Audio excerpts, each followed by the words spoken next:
किसान आंदोलन से लाइमलाइट में आए राकेश टिकैत अब एक्शन मोड में नजर आ रहे हैं। अब बंगाल चुनाव में उन्होंने किसान आंदोलन को मुद्दा बना दिया है। संयुक्त किसान मोर्चा के आह्वान पर किसानों ने शनिवार को कोलकाता और नंदीग्राम में महापंचायतों का आयोजन किया और लोगों से पश्चिम बंगाल में आगामी विधानसभा चुनाव में भाजपा को वोट नहीं देने का आग्रह किया। नंदीग्राम से मुख्यमंत्री ममता बनर्जी चुनाव लड़ रही हैं। किसान नेता और भारतीय किसान यूनियन के प्रमुख राकेश टिकैत महापंचायत में शामिल होने के लिए राज्य में पहुंचे। तृणमूल कांग्रेस के सांसद डोला सेन ने हवाई अड्डे पर टिकैत की अगवानी की। इसके बाद टिकैत ने शहर में और पूर्वी मेदिनीपुर जिले के नंदीग्राम में सामाजिक कार्यकर्ता मेधा पाटकर के साथ किसानों को संबोधित किया। टिकैत ने आरोप लगाया कि केंद्र में भाजपा की अगुवाई वाली सरकार किसानों और उनके आंदोलन की रीढ़ को तोड़ने पर आमदा है। उन्होंने कहा कि ये सरकार जन विरोधी है।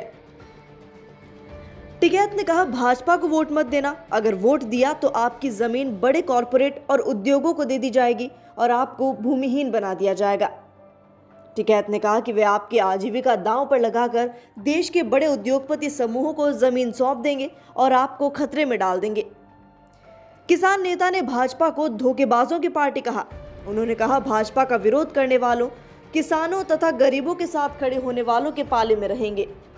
टिकैत ने स्पष्ट किया कि बंगाल में किसान महापंचायत का मतलब राज्य में किसी विशेष गैर भाजपा पार्टी को समर्थन देना नहीं।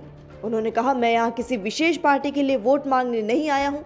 हम यहाँ बंगाल में किसानों की ओर से भाजपा के खिलाफ लड़ाई शुरू करने के लिए अपील कर रहे हैं। वहीं नंदीग्राम की चर्चा करते हुए उन्होंने कहा कि किसानों के आंदोलन की ये भूमि केंद्र के नए कृषि कानून के खिलाफ आंदोलन को एक नई दिशा देगी। दिल्ली की सीमाओं पर जारी आंदोलन पर उन्होंने कहा कि आंदोलनकारी लंबे समय तक अपना आंदोलन जारी रखने के लिए तैयार हैं, क्योंकि उनका मनोबल ऊंचा है। ऐसे में कहा जा सकता है कि अब राकेश टिकैत की गूंज बंगाल तक पहुंच गई है।